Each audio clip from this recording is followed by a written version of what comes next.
अररिया में भी वोट डाले जाएंगे। यहां पर मौजूदा सांसद प्रदीप कुमार सिंह का मुकाबला महागठबंधन उम्मीदवार शाहनवाज आलम के साथ हो रहा है।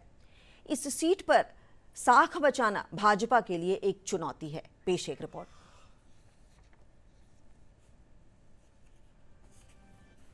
अररिया नेपाल की तराई से सटा हुआ सीमांचल का वो इलाका है जो कभी प्रसिद्ध साहित्यकार फणीश्वर नाथ रेणु की कर्मभूमि के तौर पर जाना जाता था। इस सीट के इतिहास पर अगर नज़र डालें तो 1967 के चुनाव में यहां से कांग्रेस के तुल मोहन सिंह ने चुनाव जीता था। इसके बाद फिर 1971 के चुनाव में भी वे दोबारा विजयी रहे। 1977 में यहां से भारतीय लोकदल के महेंद्र नारायण सरदार ने चुनाव जीता था। इसके बाद 1980 और 1984 के चुनाव में इस सीट से कांग्रेस के डुमर लाल बैठा के हाथ जीत लगी थी। इसके बाद के 3 चुनाव 1989, 1991 और 1996 में जनता दल के टिकट पर सुखदेव पासवान इस सीट से जीतकर लोकसभा पहुंचे थे।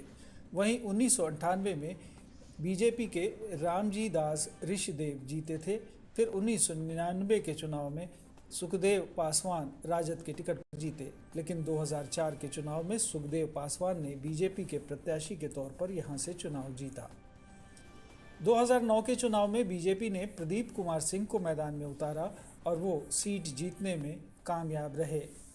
2019 में अररिया लोकसभा सीट पर 62.38% वोटिंग हुई थी। इस सीट पर बीजेपी के प्रत्याशी प्रदीप सिंह ने 6,18,434 वोटों के साथ जीत हासिल की थी। उन्होंने राजद नेता सरफराज आलम को हराया था। सरफराज आलम को 4,81,000 वोट मिले थे। मार्च 2018 के उपचुनाव में अररिया लोकसभा सीट पर कुल 7 उम्मीदवार चुनावी मैदान में अपनी किस्मत आजमा रहे हैं, लेकिन सीधा मुकाबला राष्ट्रीय जनता दल के सरफराज आलम और भाजपा जदयू के संयुक्त उम्मीदवार प्रदीप सिंह के बीच था, जहां राजद के सरफराज आलम ने भाजपा के प्रदीप सिंह को हरा दिया। 2014 के लोकसभा चुनाव में अररिया सीट पर आरजेडी ने फतह हासिल की थी, जब मोहम्मद तस्लीमुद्दीन ने बीजेपी के प्रदीप कुमार सिंह को हराया था।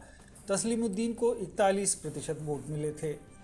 अररिया लोकसभा सीट के अंतर्गत 6 विधानसभा क्षेत्र आते हैं। नरपतगंज विधानसभा सीट पर बीजेपी का कब्जा है। रानीगंज आरक्षित सीट है, यहाँ से जेडीयू के विधायक हैं। फॉरबिसगंज से बीजेपी के विद्यासागर केशरी विधायक हैं। अररिया विधानसभा सीट से कांग्रेस के आबिदुर रहमान विधायक हैं।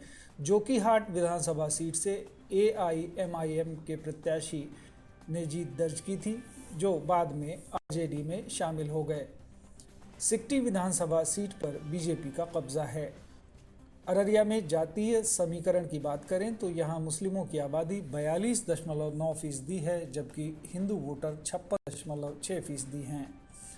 मुस्लिम वोटरों की अगर बात करें तो मुस्लिम समुदाय की यहाँ 2 प्रमुख जातियाँ कुल्हिया और शेखरा हैं, जिसमें कुल्हिया सबसे ज़्यादा है। हिंदुओं में यादव और मंडल वोटर सबसे ज़्यादा हैं। कुर्मी और कोयरी मतदाता भी यहाँ चुनाव में बड़ी भूमिका निभाते हैं।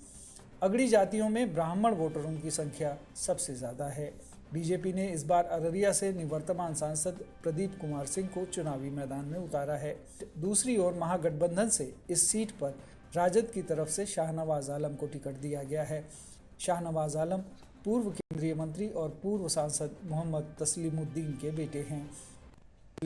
कुछ चुनावों के इतिहास को अगर देखें तो इस सीट पर बीजेपी और आरजेडी के बीच सीधी टक्कर देखने को मिली है।